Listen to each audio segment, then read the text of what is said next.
All right, we're talking about Proverbs 20, and I put the subtitle of Hidden Motives and Unbalanced Scales because these are two themes that appear over and over in the Proverbs in this chapter, whether it's the motives of somebody else, the motives of yourself that you don't understand, and unbalanced scales, not just in the economic and commerce sense, but in all areas of life, finding the right balance in finances, in your food and drink, in your daily habits.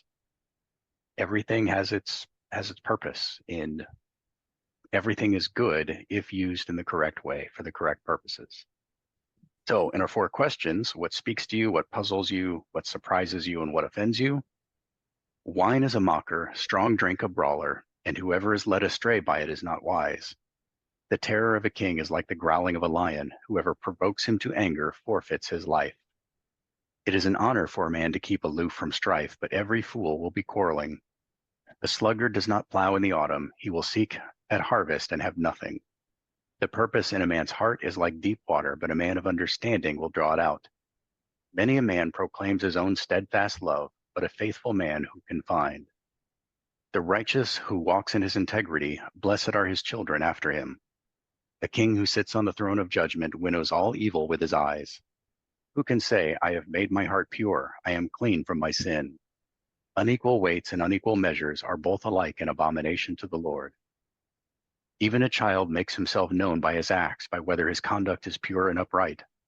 The hearing ear and the seeing eye, the Lord has made them both. Love not sleep, lest you come to poverty. Open your eyes, and you will have plenty of bread. Bad, bad, says the buyer, but when he goes away, then he boasts.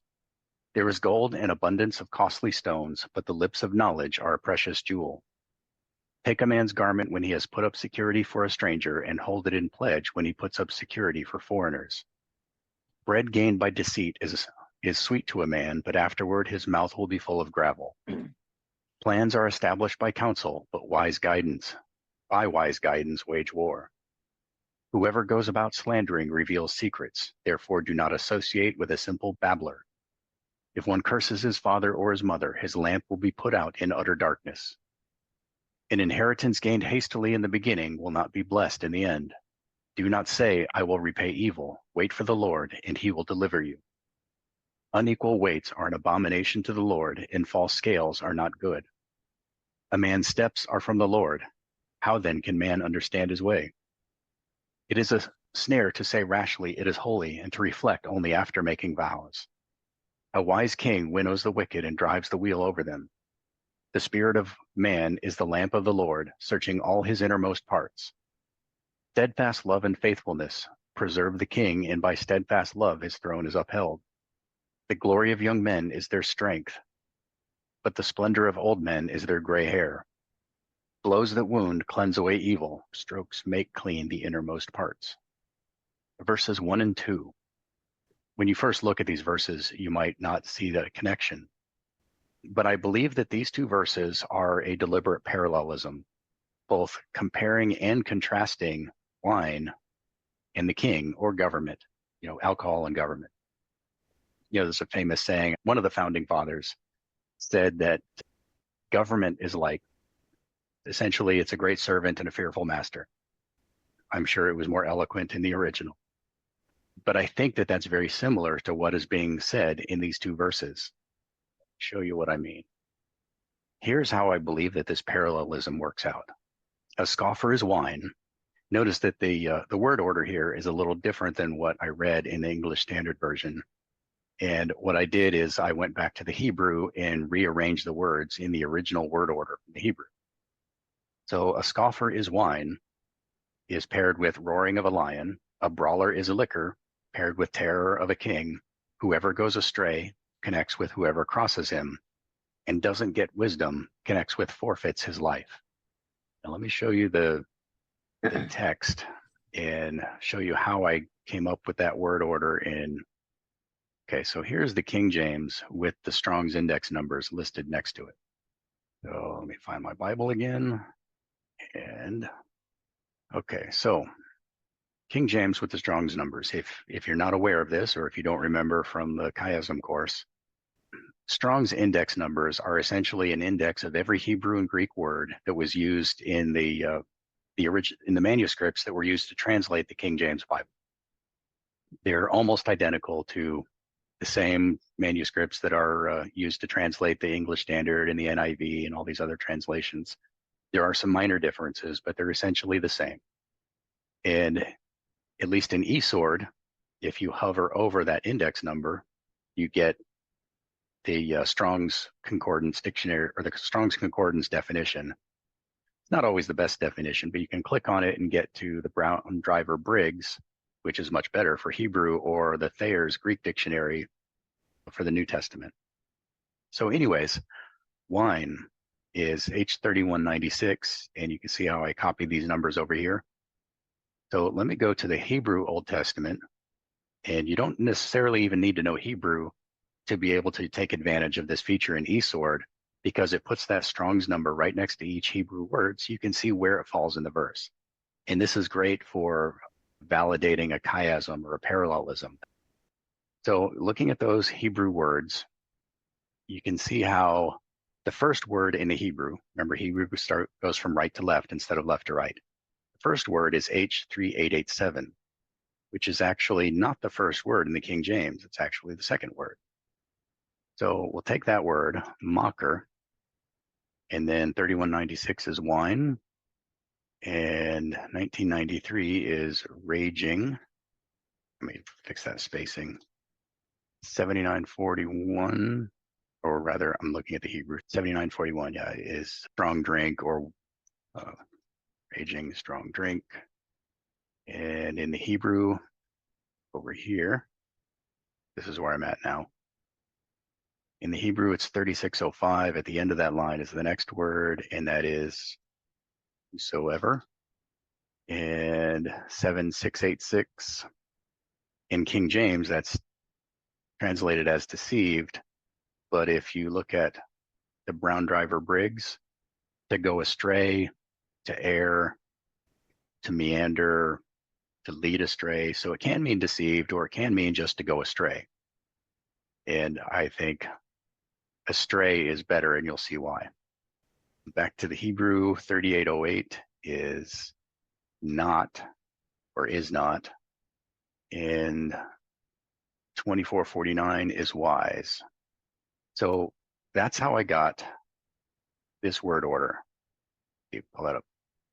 This is the Hebrew word order. Mocker, wine, raging, strong drink, whosoever stray is not wise. So you can see kind of where I got this word order over here. I'm not going to go through verse 2 because that's kind of tedious.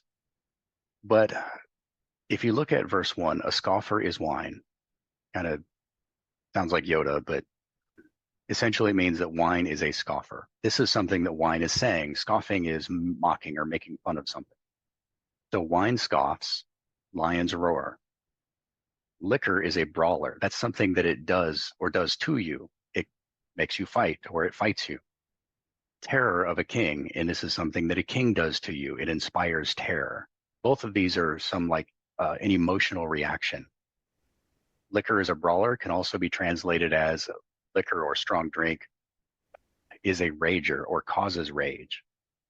And then whoever goes astray, whoever crosses him, we can look at the definitions for that real quick.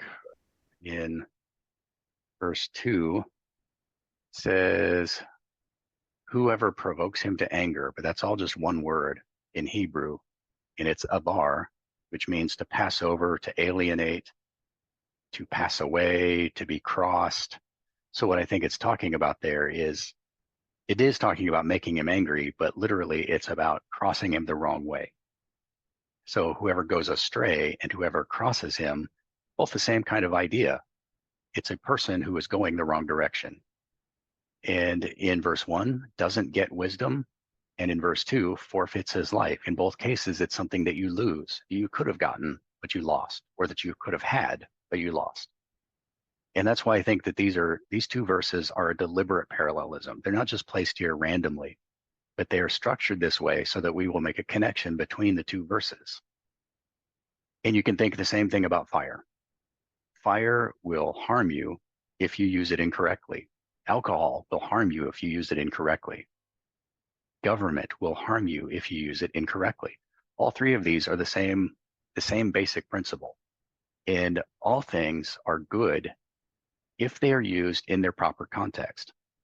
And Paul even talks about this, that he's convinced that there's nothing unclean in itself. And what he means is not ritually unclean or use in the temple or at the altar because God says otherwise. What he means is that everything has a purpose. Everything is fit for the use for which God created it.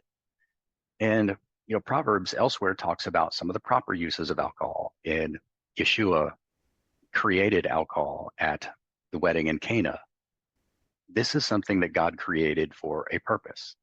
And it can be used socially, it can be used medicinally, but what it should never be used as is something to make you feel like you don't have to fix your problems, something to escape from your problems, because that's when you're going to go astray. It's not the alcohol itself, it's the misuse of the alcohol that is the problem. And I think that everything that exists on a spectrum of hazard. Everything is dangerous in its way. Cars are great things, but if you misuse it, you're going to get hurt. You're going to hurt somebody else. Fire is a great thing, but if you play with fire, if you light the wrong things on fire, you're going to get hurt and you're going to destroy things. If you approach a king in the wrong way, or a judge or a mayor or any person with power and authority over you, if you approach them in the wrong way so that you offend them, this could hurt you. It could destroy your life. It could cost you whatever it is that you're trying to get from the government. It doesn't really matter if it's fair or not. It's just the way the world works. Paula, I'm curious if you have any thoughts on this, anything you want to add. And whenever I take a breath, if there's something you want to add, feel free to jump in. Yeah, because you talk so much. It's the coffee. See, now there's a substance that if misused can cause problems. If misused, but you're not misusing it.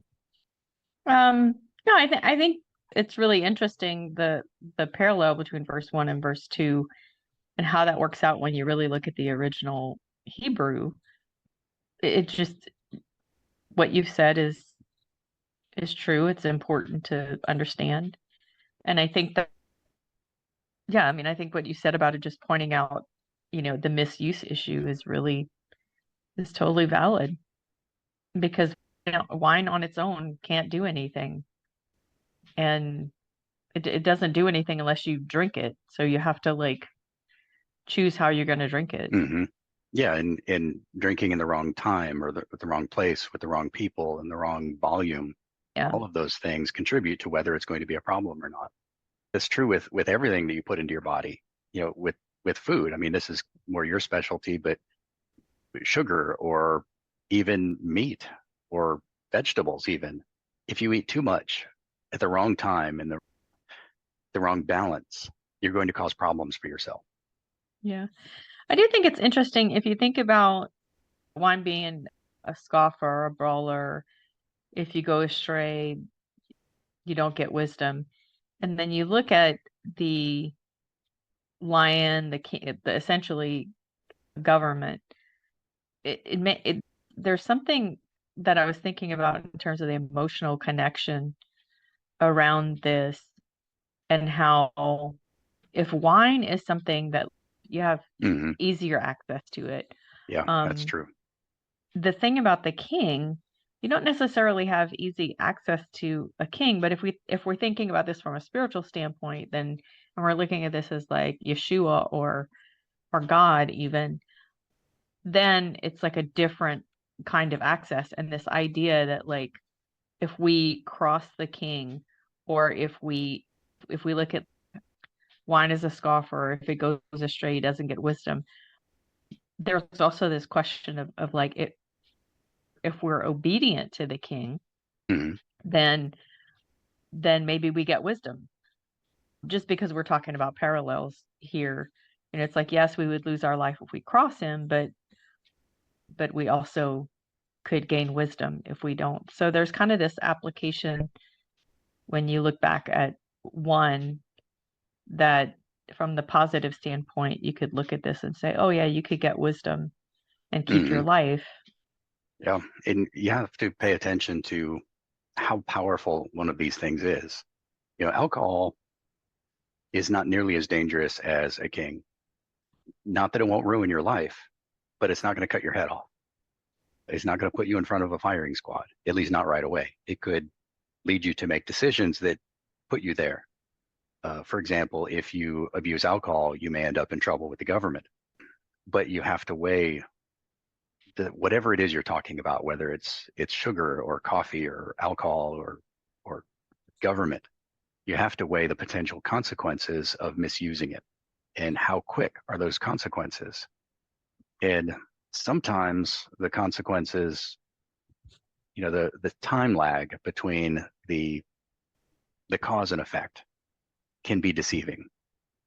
For example, if I do something today that's going to get me in trouble with the government, but they don't find out for 10 years down the road, it could destroy my life then, and I might think that I've gotten away with it. And the same thing happens with alcohol or drugs or anything else. You can do a little today, and that's maybe not a problem. And for most people, it's not. It's just fine. But it can kind of creep up on you. And you have to know yourself. You have to know your circumstances. How much can you handle? And really, it takes time and wisdom to figure that kind of thing out with everything. Some things are obvious. I mean, there are, some drugs that nobody should ever take because there's no good reason to. But when you also apply that to verse 2, and you think about breaking little laws, that could add up. That could become a problem. Mm-hmm. You think about the commandments, and you think about like just breaking the little ones, maybe not breaking the big ones. But then eventually it becomes part of your character. Yeah. And Nothing then you're happened in the first big time. trouble.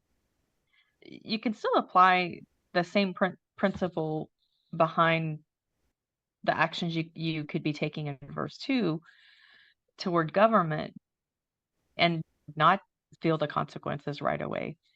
But I think we all have experience probably with alcohol to know that like you experience the pros and cons pretty quickly, and it's very personal. There's a huge difference. So it's kind of an interesting thing to have it paralleled one against the other, because it really is something that they can affect you in a couple different ways, character wise, and they can slowly build into something bigger.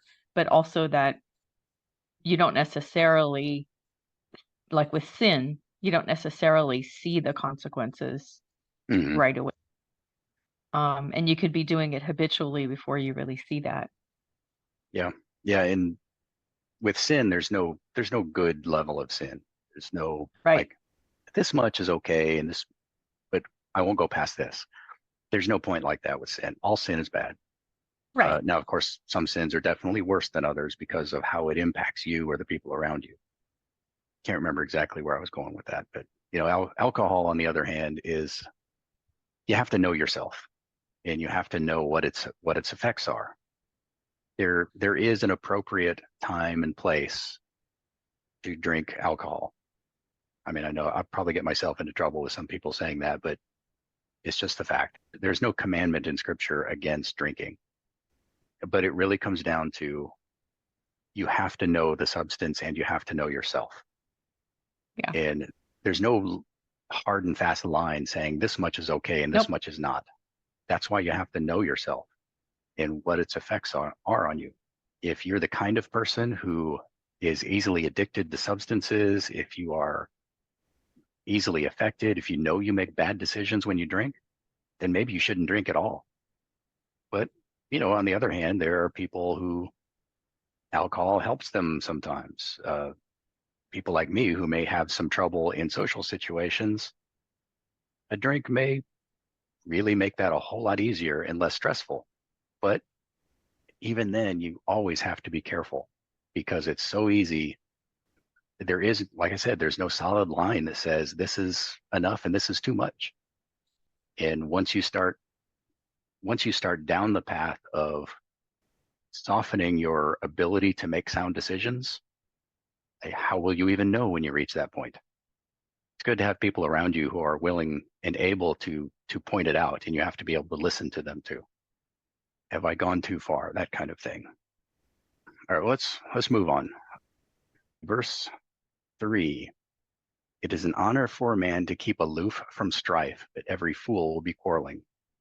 This applies in all realms of life: politics, sports, religion, philosophy, teaching things, imparting knowledge to people, and being a peacemaker.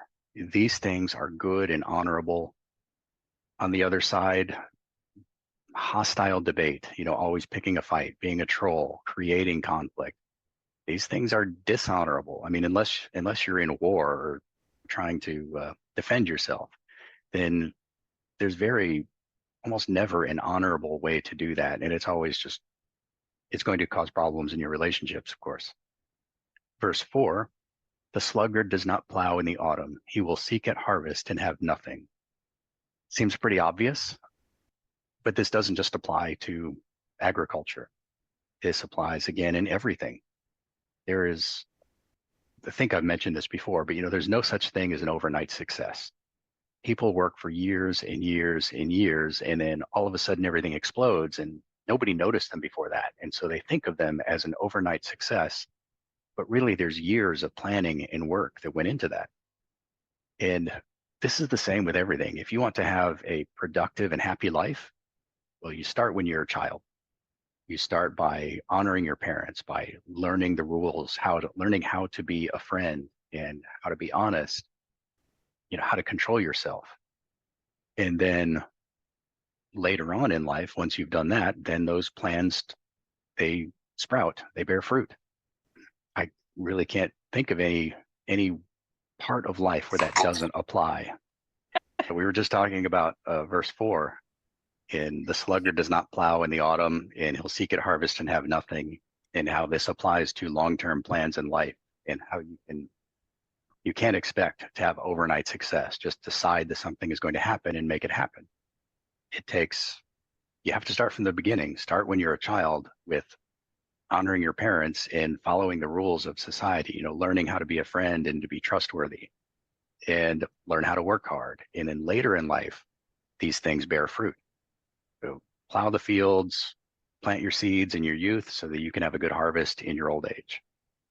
But that's not the way that our modern culture wants it to work. I was reading Proverbs 22 this morning, and there's some similar themes. I will have to go back and read this more in depth, but I pulled it up, so now I can at least follow along with you guys. Okay. Yeah, there's a lot of repetition in the Proverbs, and frequently the repeated proverb just takes a slightly different angle on something. For example, we've got two proverbs that say almost exactly the same thing in this chapter alone. Let's move on to verse 5. And, this is one that actually kind of surprised me a little bit. The purpose in a man's heart is like deep water, but a man of understanding will draw it out. And my first thought is, well, deep water is kind of dark, mysterious. You can't really see what's going on in there. So, another person, it takes a person of discernment to be able to see what's going on, what's motivating another person. And that's totally true. I mean, I think that is what this proverb is saying, but you can also apply it to yourself.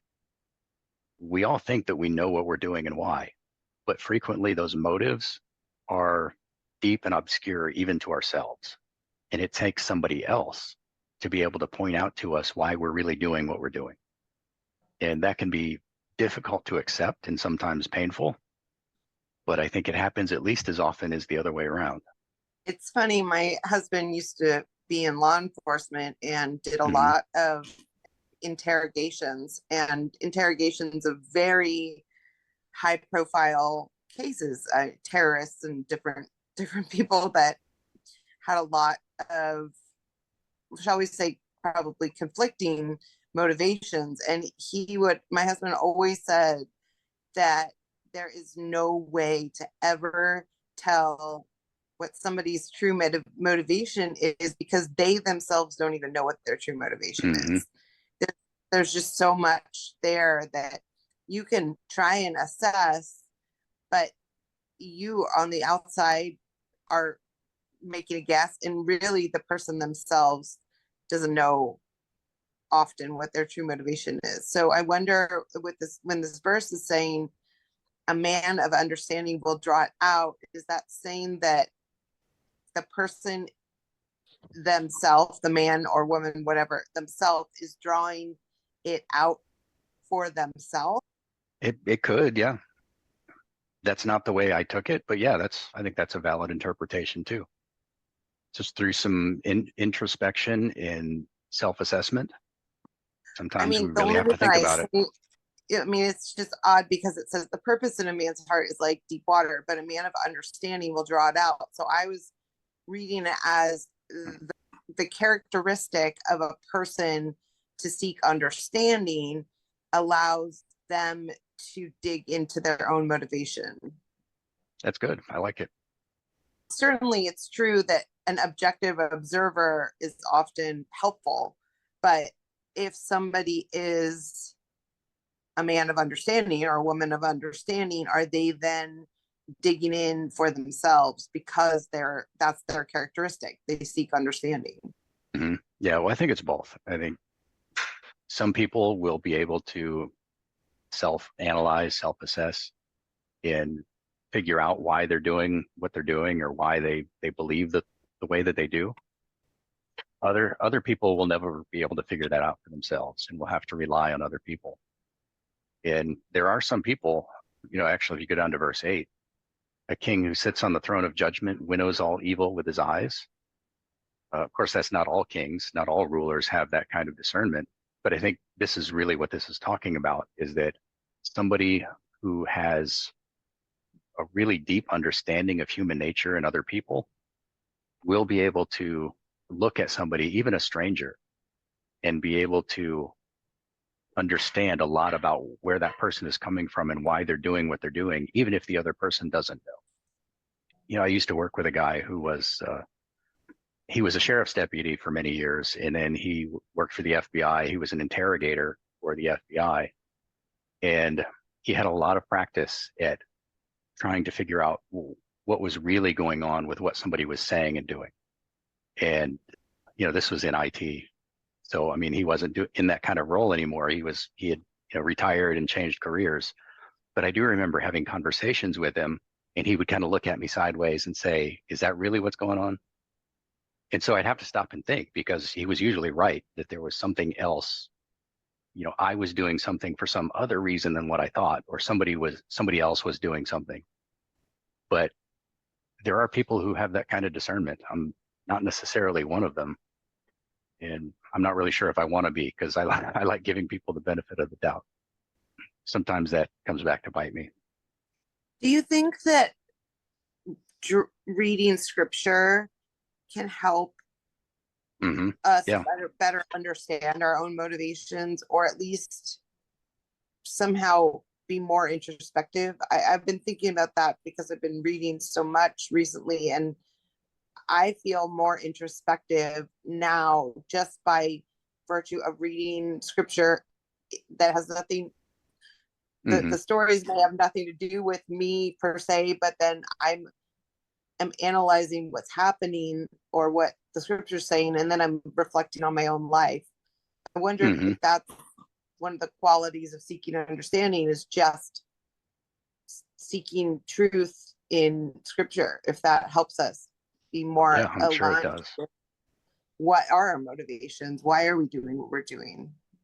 Yeah, that's one of the things that Solomon says over and over in the Proverbs, is that studying the scriptures and doing what they say will create more wisdom and more understanding in the people who are doing the studying and obeying. And yeah, and especially I think there's some level of understanding you can get just from studying God's instructions to his people. You'll get another level of understanding by actually doing those things. And then coming to something like Proverbs and Ecclesiastes, the wisdom literature, and reading them through very carefully and meditating on what these things mean and how they connect to other passages in scripture, how they connect to various commandments and stories.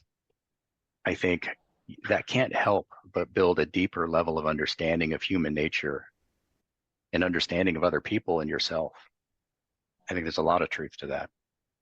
I'm not familiar with Ecclesiastes, so tell me more on that front. Is that also a book that is relaying wisdom from one person to another? Well, it is, but it's really sort of Solomon's memoirs. Proverbs is instruction mostly from a father to his sons. Ecclesiastes is the story of how Solomon got there, how he got his wisdom. And it's dark, existential. It's not a happy book. There's the story about how Solomon, God came to Solomon and said, ask me anything you want and I'll give it to you. And so Solomon said, I don't want wealth, riches, all that kind of thing. I want wisdom to govern your people. And, God replied with, well, that's great. And so I'm going to give you wisdom, but not only that, I'm also going to give you riches because you asked for such a wise gift. But I don't think that God just zapped him with wisdom. He didn't just wake up the next morning and he was the wisest man on earth. I think what God did was gave him some motivations and put him in situations where he would be forced to learn wisdom over time. And for the most part, people don't learn wisdom from nice, happy events in their life. They learn wisdom from pain. And so the book of Ecclesiastes is probably the most existential and uncomfortable book in the Bible for Christians because it's pessimistic on many levels. And it's like, I've tried wine, I've tried women, I've tried all of these different experiences and nothing made me happy. Everything just made life worse. Meaningless, all is meaningless. That's how the book starts. But at the end, he says, here's what I've really learned from life. This is the whole duty of man, to fear God and keep the commandments. That's it. That's what Solomon learned through all his wisdom. So there is a lot of observations about human nature and life experiences in Ecclesiastes. And I think reading it, especially along with Proverbs, it can't help but develop a better understanding of human nature and the human experience. This Did is that all make so sense? helpful. Yeah, that's so helpful. It actually sounds like a book that will resonate very profoundly with me. So that's great insight. Thank you. Sure, you're welcome. So why don't we just continue on through here? Yeah, actually, we were on verse 5, is the one we were just talking about. And I think verse 6 also connects with this proverb in the sense that, well, in both senses, the purpose in a man's heart is like deep water, but a man of understanding will draw it out. There's the one interpretation where it's the person doesn't know his own motivations. And so maybe he's got to go through some introspection, or maybe he has to find somebody else to help him understand what's going on. There's also the other side where a person is hiding his motivations. And it takes the discernment, like the king in verse 8, to understand what this person is really after. If you look at verse 6, many a man proclaims his own steadfast love, but a faithful man who can find. You have the exact same contrast. On the one hand, you have people who believe that they are showing love to the world. There's a preacher that I interact with on Twitter frequently, and he's always talking about Christians need to show more love to the LGBTQIA plus community, however many letters are in that acronym these days. And he takes this to the extreme of, giving them full participation in his church, inviting them to lead worship, these things, and saying, we have to invite them in to know Jesus. That's all great, but you also have to teach them to repent. You shouldn't be putting them up leading worship. They shouldn't be taking leadership roles. People who are in such flagrant disregard of God's instructions about how to live, we should not be elevating them. We certainly should be being kind and, be good to them. We don't have to be mean, but we also don't have to pander to them. So this preacher, he he believes that he is showing these people love. And to a certain extent, he is. But he's going so far that he's actually causing them more harm than good. By accepting them and not urging them to change how they live, he's actually being hateful to them in his motive, in his intent to be loving. Sorry. And so on the other side, you've got somebody who claims to be loving, but knows he's not. He's just disingenuous about it. I mean, this other preacher, he's not being dishonest. He believes that he's doing the right thing. At least I'm pretty sure he does. But there are other people who I don't believe for a moment believe that they are doing the right thing. They are preaching love or preaching prosperity or whatever it is that they're doing. Maybe they're not even Christians. They are preaching about love, telling other people we have to love and accept and do whatever, but they have an ulterior motive. They want to use these other people for their own personal gain. And certainly you can look at politics, and I think you can look at a lot of prosperity preachers to see this kind of behavior. These people are snakes and wolves. They're not just misguided. They are the misguiders. So I think verse 5 and 6 go hand in hand, describing the same sort of dichotomy between the person who doesn't know himself and the person who does know himself and is hiding it. Brad had shared a video that I posited that motivation is king over action. Mm-hmm. And I didn't agree with that. And I think you're touching on that right now, because the motivation of the pastor that you're talking about sounds honorable, but the result is actually detrimental, in my opinion. Mm-hmm. You know, I think that really it goes hand in hand. I mean, yes, you want to have proper motivation for what you're doing, but you also want to have action that is reasonable and responsible. Yeah, I think that's right. And there are times when I think motivation counts more than what you're actually doing. But if what you're doing is, blatant disregard of God's instructions, I'm not really sure how your motives can possibly be good. I mean, you Right. might have convinced yourself that your motives are good, but I doubt that they are.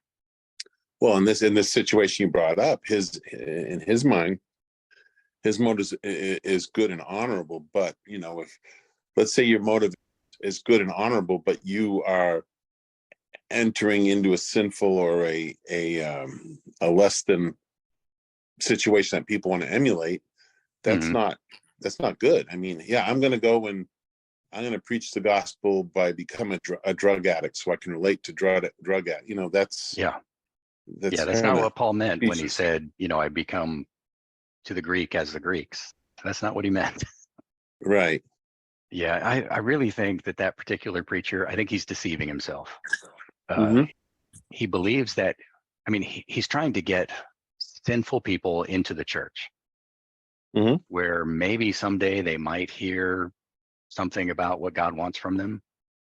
But that's not the point. Who cares if people go to church if you're not teaching them to repent and obey God?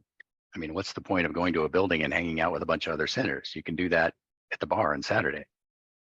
Well, that puts the onus upon numbers. I've been successful in getting so many people in, and therefore that's indicative of I'm spreading the word. Mm-hmm. Yeah, spreading his own word, unfortunately, though. Mm-hmm. All right, let's move on to verse 7. The righteous who walks in his integrity, blessed are his children after him.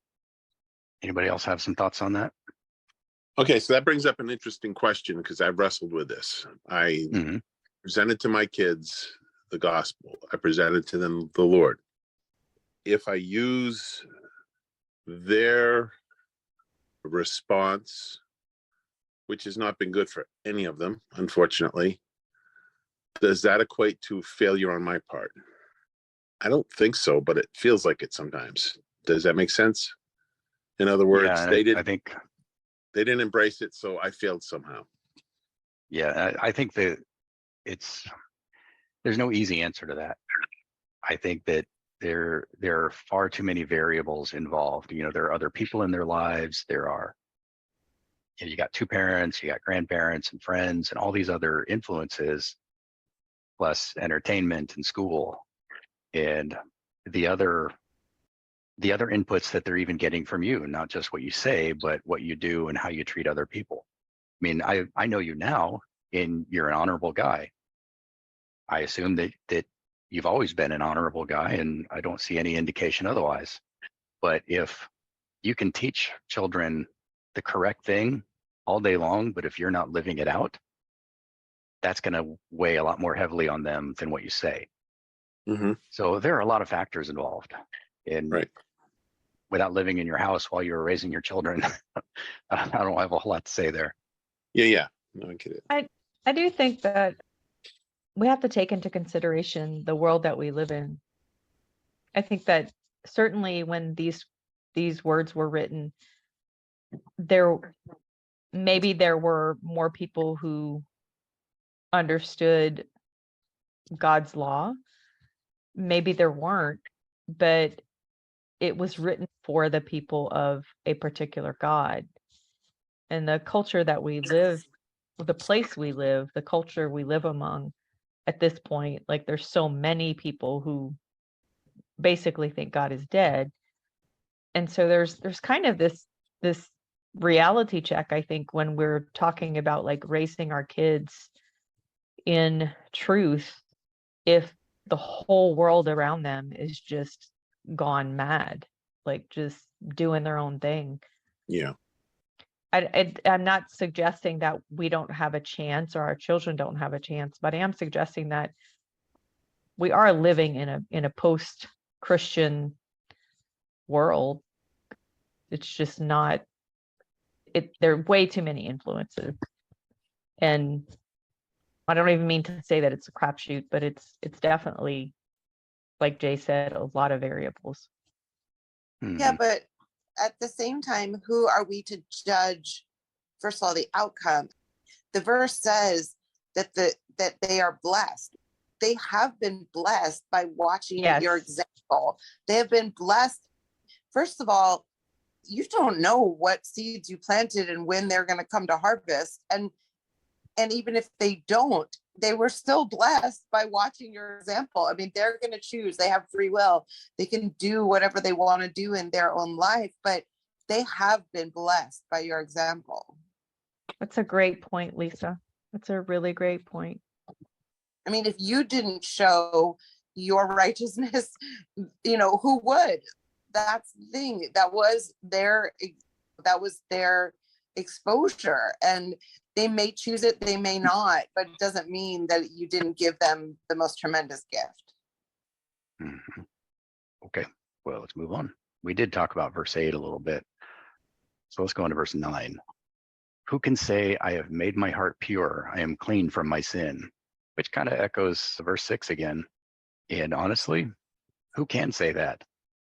If speaking more from the modern church scene, I grew up in the Assemblies of God, and altar calls were a weekly event.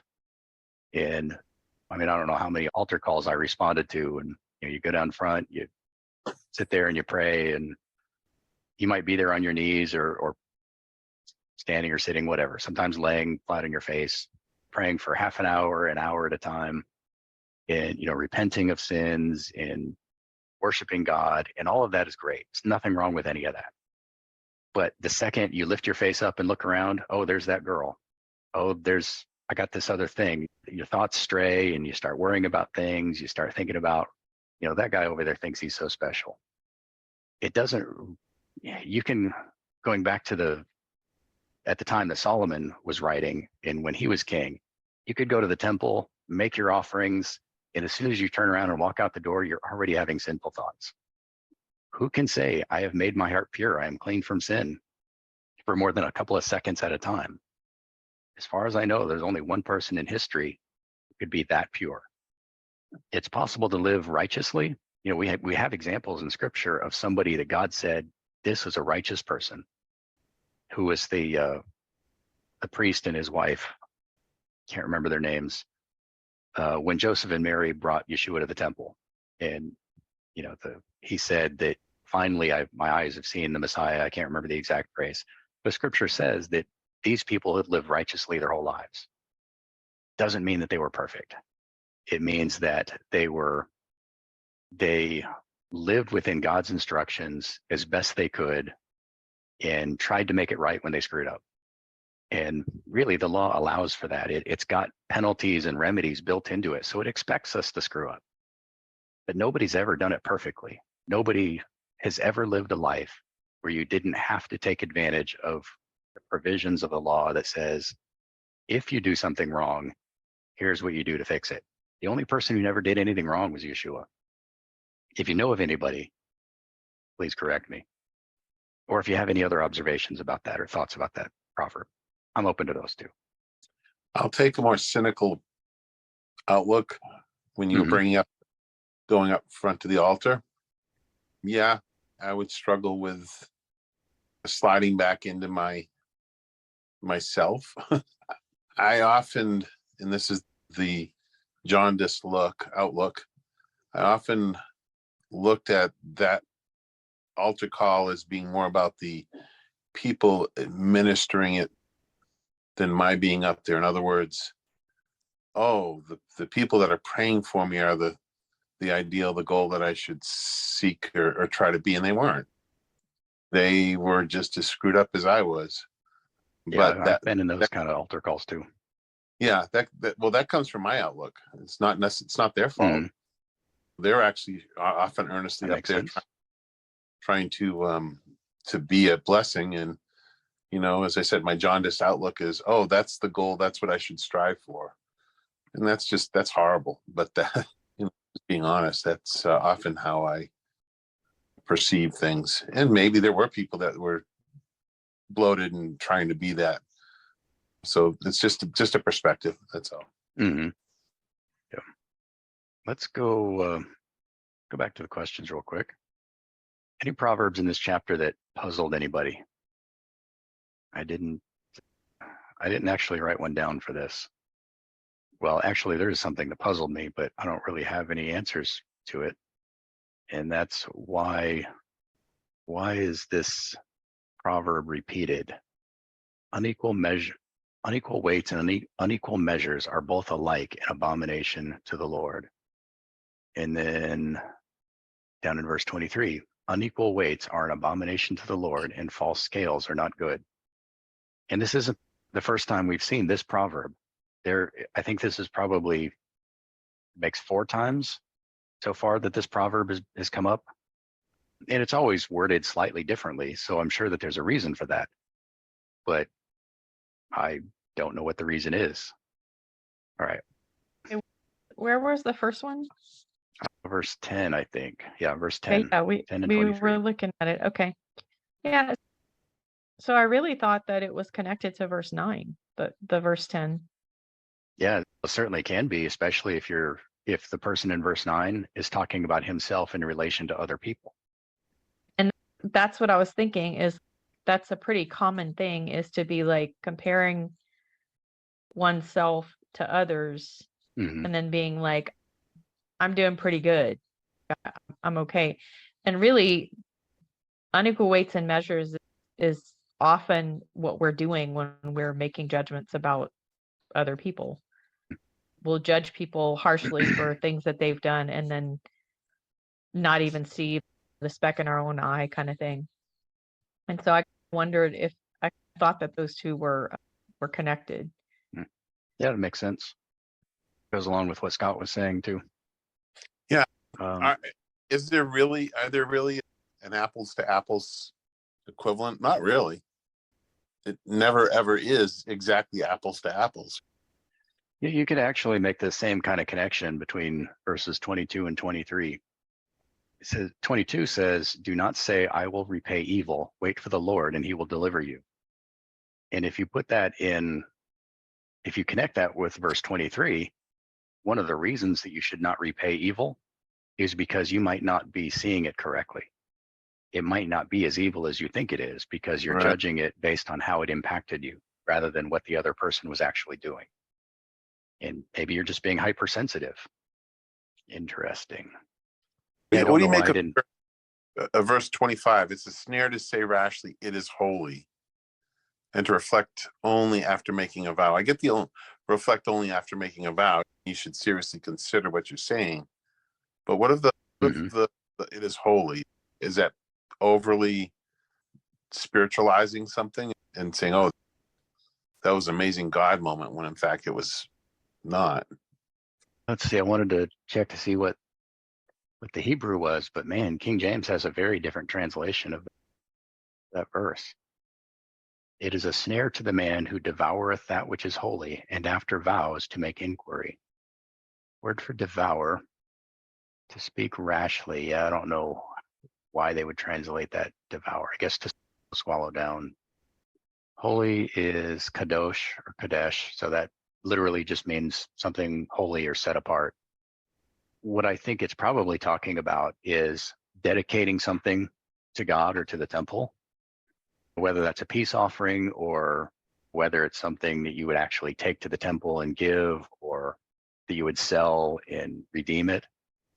I think about Jephthah and his daughter, who said, I'm going to go out to battle, and if the Lord gives me victory, the first thing that comes out of my house when I come home, I will dedicate to God.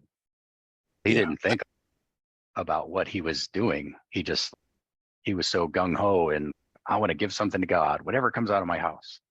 And then his daughter comes out and meets him. Oh, what do you do now? I really think that he had to know it was going to be a person or an animal. Yeah, I imagine he expected it would be an animal.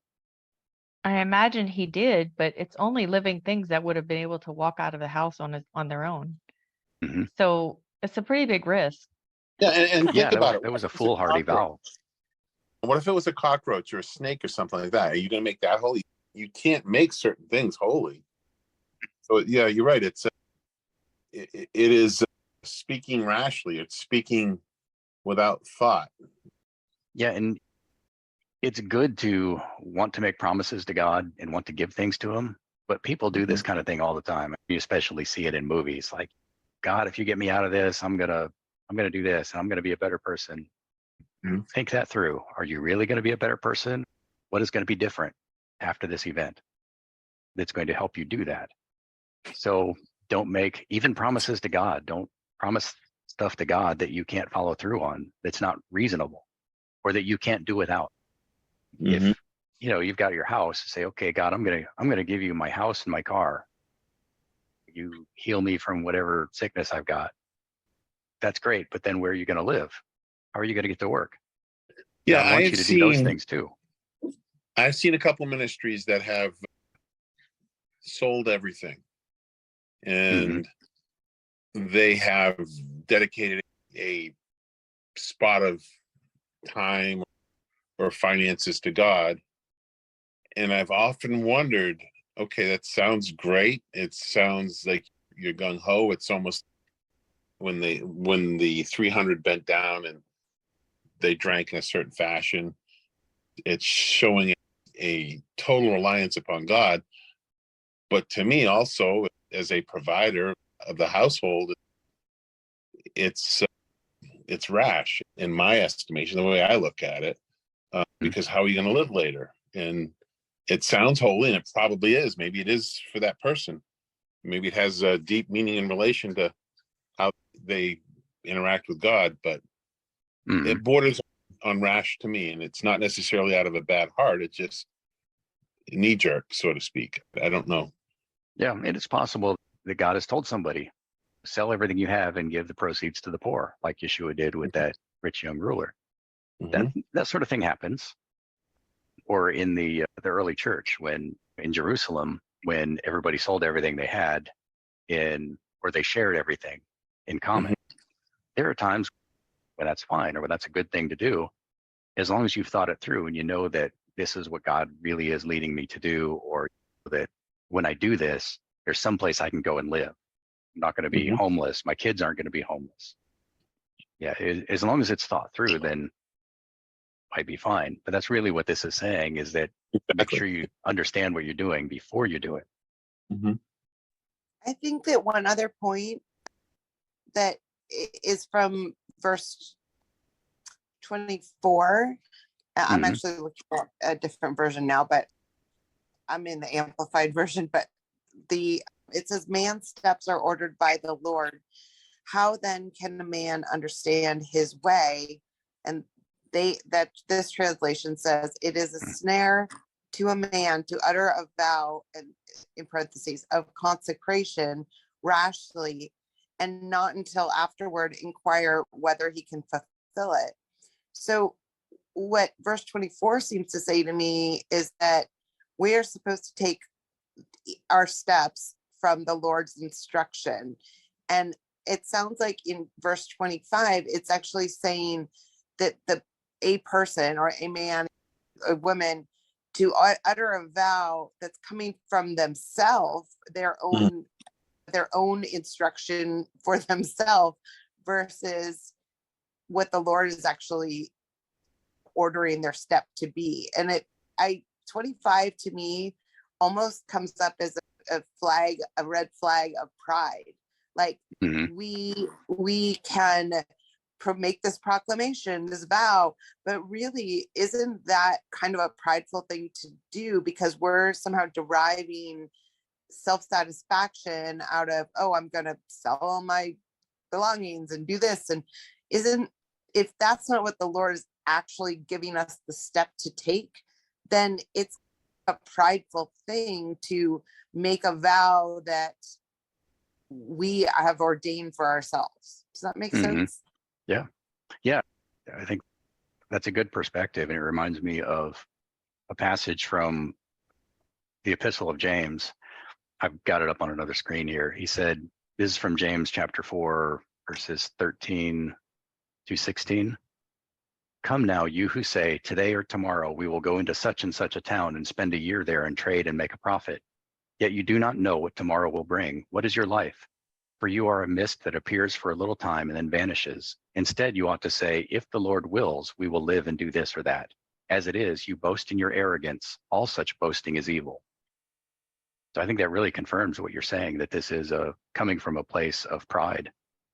Like, I know what's best. I know what's going to happen, and I can control it. Yeah. And also, like that passage is saying, we don't know what the next day will bring. So shouldn't we have the Lord order our steps each day? Because we can make a goal or set a plan that's far down the line, but what if the Lord says to do something else the next day? Okay, so that's where we need to humble ourselves and listen and just be instructed for that day or whatever. Or that week or whatever it is. Yeah, I think it's good to make plans and set goals and then act on those plans, as long as they are within what is moral according to God's instructions. But we do have to be ready if God interrupts, or if God says, put something in your path and says, okay, here's what I really want you to do, and it's not what you had envisioned. We have to be ready to make that pivot. And I think God frequently points us in a direction, and we think we know what the end goal is.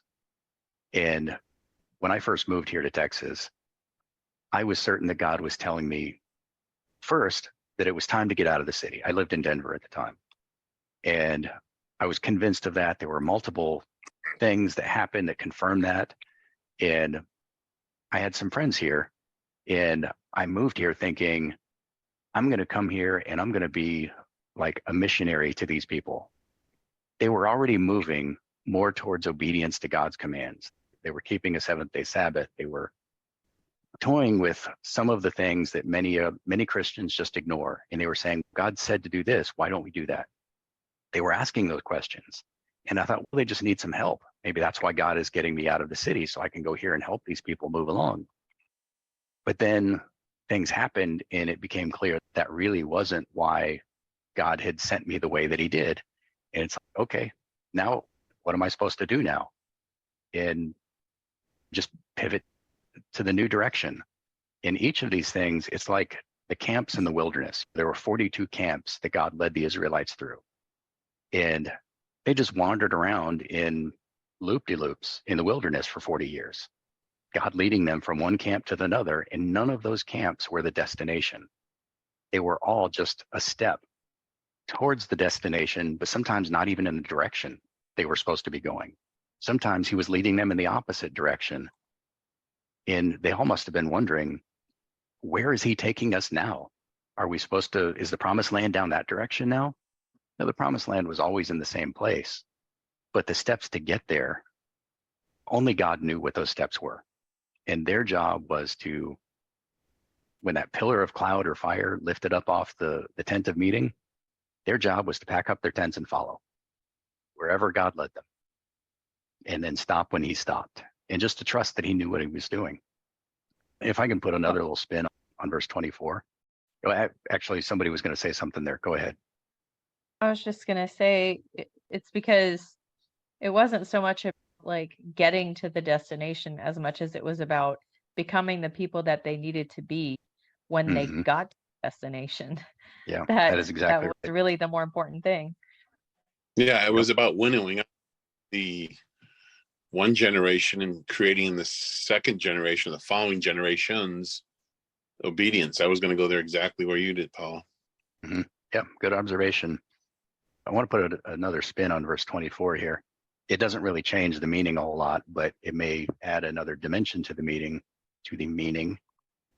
The Hebrew doesn't use the same word for man in both parts of this verse. Let me pull up the King James Plus. The first man, the man's goings are of the Lord. That man is the word Geber. And that's the word used for a mighty man or a warrior. And this isn't just any warrior like a soldier. These are the elite. So like David's mighty men, the 30 men that he surrounded with himself with in the wilderness. So Uriah and Joab, these were the mighty men. They were the commanders, and they went out and killed their hundreds or thousands of Philistines right along with David. The second man is Adam, which just means man. So if a mighty man, go back to the ESV because it's easier to read, a mighty man's steps are from the Lord. How then can a regular man understand his way? So if even a mighty man isn't really controlling his own steps, how much less is a regular man who isn't so powerful and strong not going to control his own steps? I thought that was pretty cool the way it contrasted that, and I wish that the English translations would draw that out a little more. You know what I love about that is that when you think of a mighty man, you think of an egotistical person who's full of himself. But if the verse is saying a mighty man's steps, he's deriving those instructions as to what step to take for the Lord.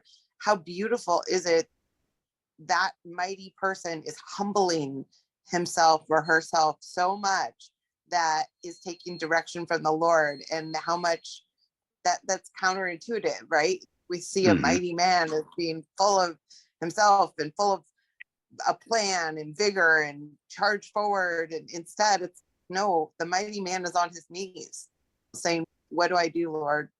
Direct me. Yeah, next to God, we're all ants. Thank you for that extra insight. All right. 4 questions. Is there anything in here that offended anybody or just rubbed you the wrong way? What do you make of verse 30? Blows that would cleanse away evil, strokes make clean the innermost parts. Is that basically saying that? I don't know. How do you interpret that? Well, I think that you already answered this one. You and Paula did, talking about the wilderness. It's the trials of life that refine us, turn us into who God needs us to be. It's not. It could be talking about blows, like the blows for the back of a fool. Some people only learn through punishment, but really it's about trials and hardship in life and how that develops our character. At least that is my interpretation. I like that. And I think frequently, just like what Solomon talks about in Ecclesiastes, sometimes the troubles, the blows that come in life are the result of bad decisions. We ignored warnings that said, don't go this way.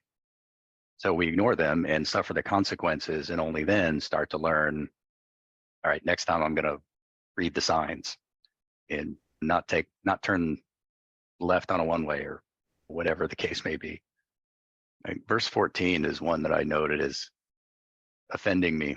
And it doesn't, the proverb, of course, doesn't offend me. It's an observation of human behavior. It's the behavior that offends me. And I know that in most of the world, this is normal and accepted and honorable behavior. It's negotiation. Yeah, negotiating and bartering over things, but I've never understood it. Bad, says the buyer, but when he goes away, then he boasts. Haggling over something and insulting the seller and insulting the product in order to bring the price down. And then when you walk away, you're all pleased with yourself because you got a great deal on a good product. Like, it just gets my hackles up.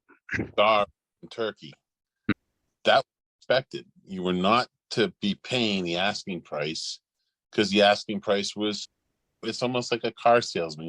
We're going to play this game, and if you feel that you cut the other party down, so it's not a win-win situation, it's a win-lose situation, then you get to boast about how you defeated the other party and you got the better of them. Yeah, I listened to a preacher on this earlier this week. He's of Middle Eastern descent. I don't know, Iranian or something like that. And he was talking about when he and his wife went on a trip into the Middle East, and he didn't really say what the product was. There's some street vendor selling something, and he decided that he was going to honor his ancestors by haggling this to death. And he got into it, and he and this vendor were just yelling and screaming at each other and throwing insults. And finally they just met in the middle. The vendor wanted $40 for whatever it was, and he was going to offer $5. They eventually met at $20. And they were both happy with the deal, but they both walked away still cursing each other, because that's how it was done. And apparently this show drew a big crowd in this bazaar, because all the tourists wanted to watch these two Middle Eastern guys haggle, even though one of them only looked Middle Eastern. He grew up in America. But I don't understand how that works. I get conceptually. On a personal level, I don't really get it. And I don't think I would ever trust myself to be able to haggle that way. I really like my world to be black and white as much as possible. The world just doesn't cooperate. You ever try to buy a car? Yeah. I let Paula do the I have negotiating. done way more of the negotiating than he does. Yeah. Because I was trained in this. Yeah, my son went to buy a car, and he paid. I gave him advice. This is what you should offer, and this and that, and be willing to walk away. And he paid their price. He lost. Yeah. He overpaid. What happened? And he was fine with overpaying. But go ahead. I was just gonna say, I think that with car sales and stuff like that, it's definitely, there's a somewhat of a game to it. But the reality is, for me, when I go to buy a car, I'm looking at the market value. I'm looking at all kinds of things. And my goal is to get a win-win kind of situation. And the truth is that no car dealer is going to sell you a car at a loss. They won't do it. And they're going to put the brakes on as early as possible on your offers. But you can get a lot of information to know what's reasonable. And I think that's really important in terms of just, even as believers, it's like, I think there's something about goodwill to try to give somebody something that is closer to what they're asking is, but that nobody's losing in the situation. But I think it's very difficult because of the game that car salesmen play these days, because there's so many ways they're making money on cars, the financing, all the stuff. So it's definitely a different thing. It's not just professional car sales either.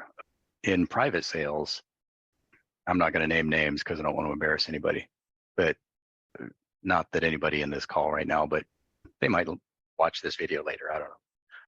My tendency is to believe people when they tell me, here's my situation, and they give you a sob story, and I want to believe them.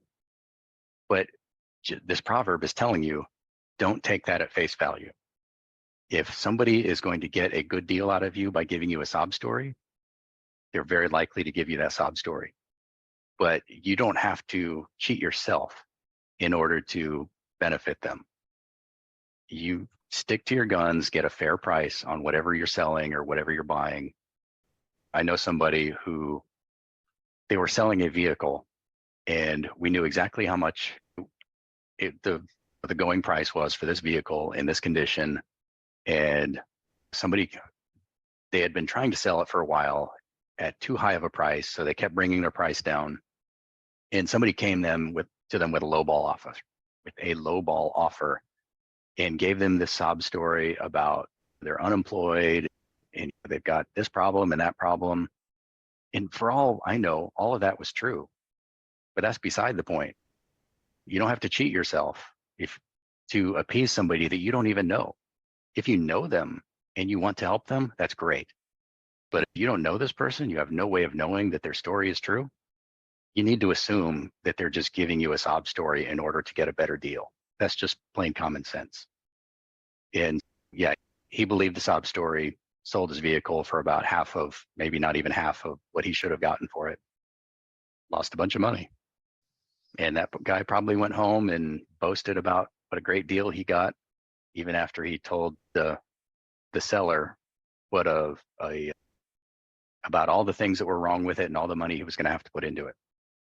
Exactly what this proverb says. This could be the beggar on the street corner proverb. Do you believe them? Mm-hmm. There are probably some that are accurate. I don't believe anybody in that scenario anymore. I have given to some people before. Sometimes it's been to get out of the situation. It is unfortunately, the person that is giving you their story, it seems that oftentimes they're the same story, just different people. And is it my job, the Christian job, or point of view, to pay them or to bless them? If God tells me. I have had that happen occasionally, but I know when we were in Turkey, we were told, don't give to any beggars. And there was somebody begging with no legs outside. And I turned to our guide and I said, I'm sorry, I can't follow that rule if I see this again. It's sad that you have to question, am I going to be true to my feelings of whether I should bless somebody or not, or be feeling I've been had? Yeah, that is a really complicated question. There's not an easy answer. Here in the States, if there's somebody begging on a corner, panhandlers, whatever, I will frequently give them a few dollars. It's not going to hurt me, and it's not going to make their day either. But I don't know them, so I'm not going to give them any more than that. If they look like they're doing just fine, I probably won't give them anything. But I've also heard stories about, especially in India, where people will deliberately cripple children, so that they will get more money begging. This kind of thing happens to orphans, people like that. And I feel bad for this kid. I've never been to India. I've never seen this. I've only read about it. I feel bad for that person, but giving them money, is that encouraging the person who injured that person to do that to somebody else? I don't know. So I don't know what the right answer in those kind of situations is. I haven't been there yet. So if I ever am, I'll have to think about it some more. It's definitely complicated. Yep.